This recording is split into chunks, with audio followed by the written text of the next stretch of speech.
Maring itinanggi ng mag-asawang inirereklamo ng kanilang kasambahay ang paratang na pinagmamalupitan nila ito. Pero desidido raw ang kasambahay na ituloy ang kaso laban sa kanyang mga amo. May exclusive report si John Consulta. Kauna-unahang pagkakataon, eksklusibong humarap sa GMA News ang mag-asawang Analiza at Reynold Marzan. Sila ang amo ng kasambahay na si Bonita Baran na inaakusahan niya ng pagmamaltrato. Hiniling lang ng mag-asawa na huwag maipakita ang kanilang mukha para na rin sa kanilang seguridad. Taong 2007 daw nang maging kasambahay nila si Bonita.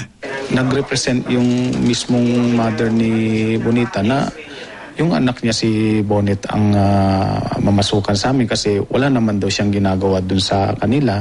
Aminado mag-asawang Marzan na napagsasabihan nila si Bonita, lalo na kung may dapat itama sa kanyang gawaing bahay.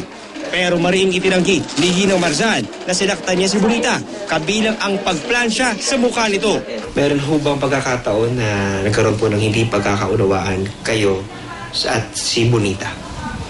May times na napagsasabihan tulad halimbawa ng pag naglalaba, medyo may napapansin. Na, yung usual na pagsasabihan, pag hindi maayos yung gawa, hanggang dun lang po. Yung pong pinakamatindi, yung pong di umano'y pamamlansya niya raw po sa kanyang mukha ng 2 beses. Ano po yung katotohanan po doon?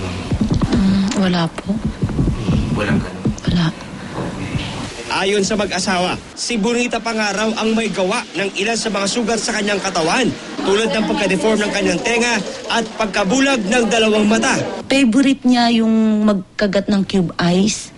Hanggang sa one time, yun nga, natanggal yung ipin niya, kakakagat niya ng cube eyes. Nagulat na lang ulit ako nung may pinapakita siya sa amin na parang mahaba siya na kulay white. Sabi niya, ate, tinanggal ko sa tenga ko. Sabi ko, ha?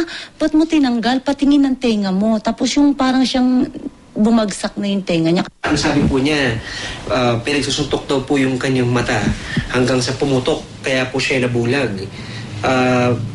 Ano ho bang nangyari doon? Mahilig siya kumusot ng mata talaga.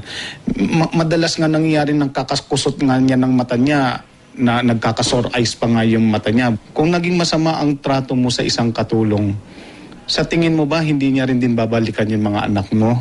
Sa huli, nag-iwan ng mensahe ang mga Marzan para kay Bonita. Kung po pwede, kung gusto ni Bonet, usap kami. Willing naman kami kung anong gusto niya. Mapag-usapan. Tiniyak na mag-asawa na di sila aalis ng bansa. Handa raw nilang harapin ang akusasyon laban sa kanila. They are willing to face the charges and prove their innocence.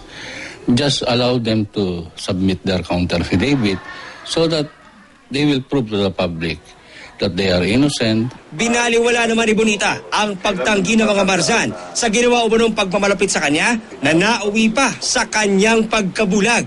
Porsigido raw ang pamilya Baran na isulong ang kaso. Base po sa aming assessment ay matibay po ang aming ebidensya. Sana po harapin nila ang kanilang pananagutan.